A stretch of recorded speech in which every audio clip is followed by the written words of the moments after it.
Du coup, bonjour tout le monde. Je vais vous présenter le travail que je mène dans le cadre de mon doctorat à la Polytechnique. Tout d'abord, un petit peu de contexte.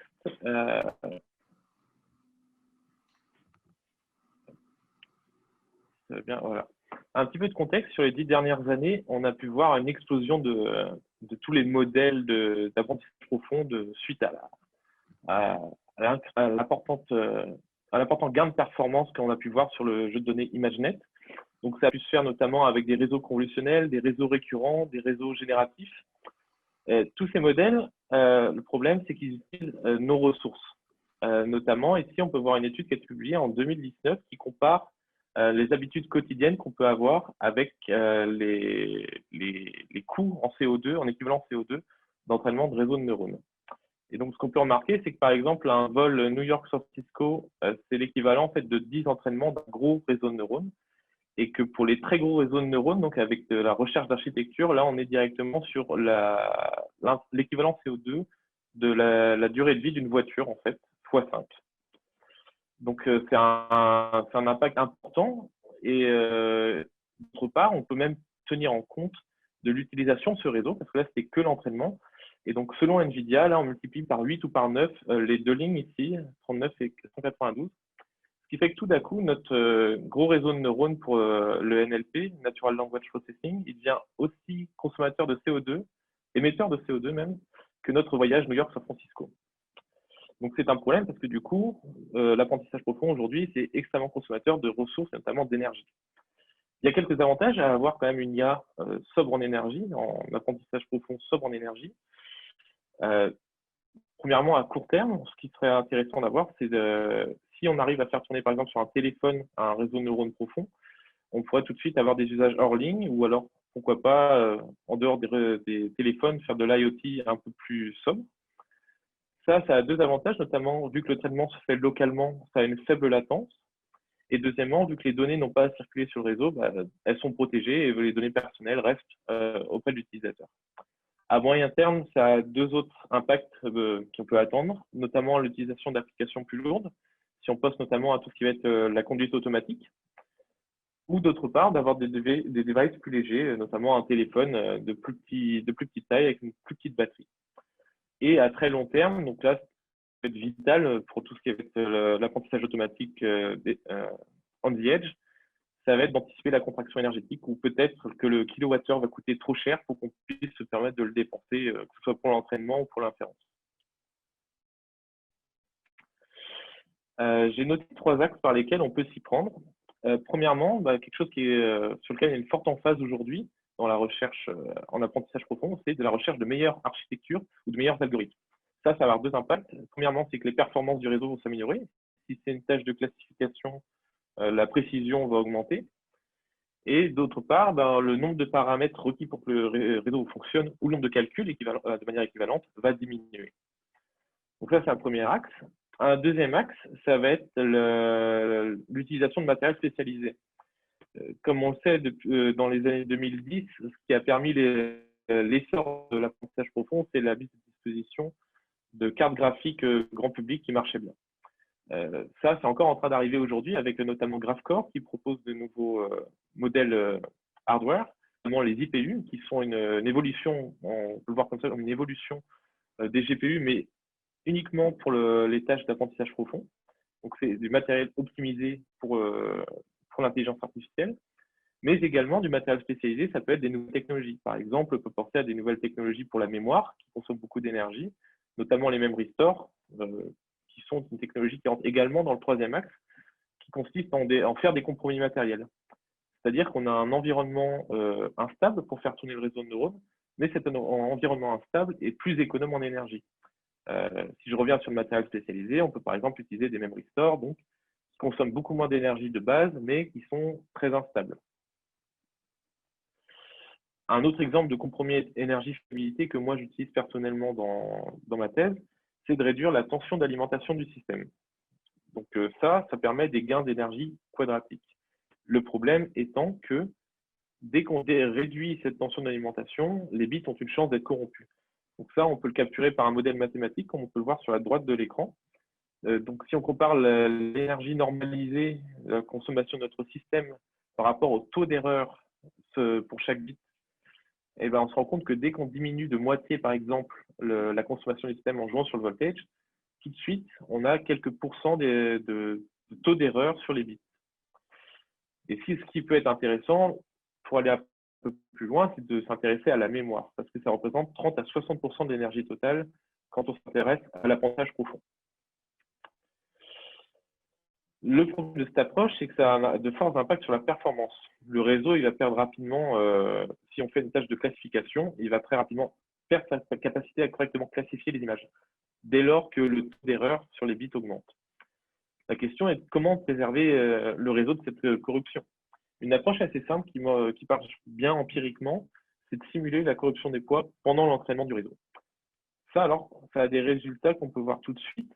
C'est si on prend un réseau qui est entraîné sans aucune corruption des poids et qu'on le déploie dans un environnement où les poids sont corrompus, on peut voir ici la courbe bleue, qu'on ne distingue pas très distinctement. Mais ici, on peut voir directement qu'il y a un décrochage de la précision du réseau de neurones, donc dès que l'environnement de déploiement il a des bits corrompus. Par contre, si on entraîne par exemple le réseau avec un taux d'erreur de 5% sur les bits, on se rend compte tout de suite que quand on le déploie dans un environnement fautif, si on est à 5% d'erreur, le réseau va bien performer, va même mieux performer que tous les autres réseaux entraînés avec des taux d'erreur différents. Et cependant, il aura appris à bien fonctionner uniquement dans ce range-là. C'est-à-dire que si on repart dans un environnement plus fiable, avec peu d'erreurs, tout de suite, la performance est moins intéressante qu'un réseau qui a été entraîné dans ces conditions-là. Donc là, maintenant, ce qu'on peut prendre, c'est essayer de comparer. Est-ce que cette approche de trade-off énergie-fiabilité, elle est intéressante? Pour ça, on peut prendre notre réseau initial et puis faire varier, par exemple, la taille de ce réseau. Au lieu d'avoir une profondeur, par exemple, de 28 couches, on peut avoir un réseau d'une profondeur de 18 couches. Là, c'est une autre forme de trade-off énergie-fiabilité. On a besoin de moins d'énergie pour faire fonctionner le réseau, mais il aura une précision moindre sur une tâche de classification, par exemple. Prenons donc l'exemple de notre réseau ici, qui a des poids binaires sur la tâche de classification 6x10. Donc, notre réseau de référence à 100% d'énergie ici atteint une précision de 95% et quelques. Si maintenant, on réduit la taille de ce réseau, donc en jouant sur le facteur de profondeur, par exemple, on remarque ici, donc on a divisé par 3 à peu près l'énergie, voire par 4, on est à 25% à peu près, tandis que la précision du réseau est tombée à 94,5% environ. Et donc, on peut répéter ce processus jusqu'à avoir un réseau qui consomme à peu près quelques pourcents du réseau originel. Maintenant, si on reprend notre approche qui consiste à jouer sur la tension d'alimentation de la mémoire, on peut voir ici qu'en prenant notre réseau initial et en faisant varier la tension d'alimentation, donc le taux d'erreur sur les bits, le réseau demeure capable de garder une certaine précision qui est compétitive avec le fait de simplement réduire la taille du réseau jusqu'à un certain point. Donc, point à partir duquel, là, il y a trop d'erreurs sur les bits. Et là, à ce moment-là, c'est plus du tout intéressant de faire cette approche de trade-off sur la tension de la mémoire. Et là, on peut se demander si on peut aller plus loin, notamment, est-ce que si on stockait les bits selon leur sensibilité, par exemple, est-ce que la dernière couche du réseau est aussi sensible au bruit sur les bits que la première couche? Et donc, si on arrive à résoudre ce problème, ça devient un problème d'optimisation. Si on a K mémoire de disponible, quelle tension on applique à chacune de ces K mémoires? Où est-ce qu'on stocke les paramètres et les activations de notre réseau de neurones pour minimiser l'énergie totale, essayer de maximiser ou en tout cas d'atteindre un certain niveau de performance? On considère dans le travail que je vous présente ici quelques hypothèses simplificatrices. C'est que chaque couche du réseau de neurones aura accès à sa propre mémoire et du coup que chacune de ces mémoires aura sa propre tension et donc son propre taux d'erreur. Également, on ne considère pas les activations, mais uniquement les paramètres, parce que ceux-là sont bien assignés à une et une seule mémoire. Et donc pour ça, on a proposé cette année un algorithme qui s'appelle Layer-Wise Noise Maximization, qui prend en compte donc ce trade-off énergie-fiabilité et essaye d'apprendre le taux d'erreur pour chacune des mémoires. Et donc, on peut voir un résultat type obtenu sur les courbes en pointillés bleus ici et là, c'est qu'il est possible, donc pour un réseau de neurones standard, voire même assez profond, d'obtenir la même précision que le réseau originel, simplement en divisant par 3 la la consommation d'énergie en jouant sur la tension.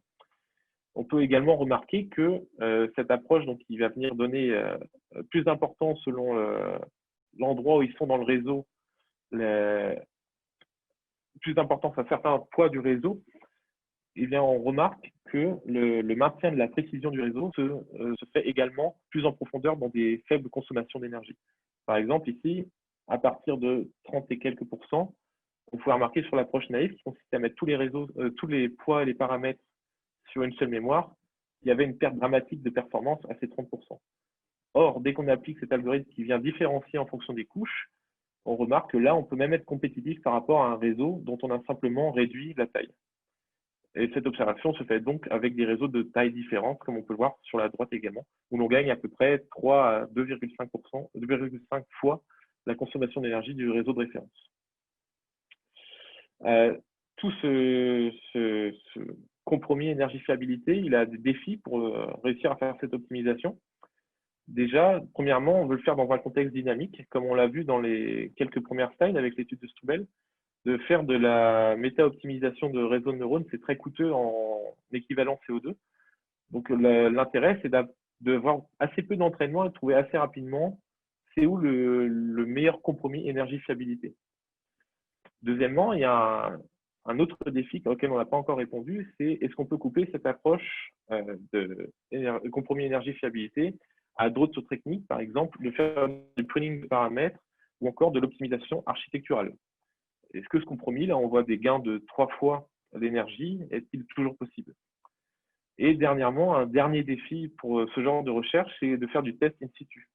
Parce que le matériel disponible commercialement, si on prend l'exemple des GPU pour faire l'entraînement des réseaux de neurones, ne permet pas d'accéder directement à la variable tension et de venir la modifier pour nos besoins de test.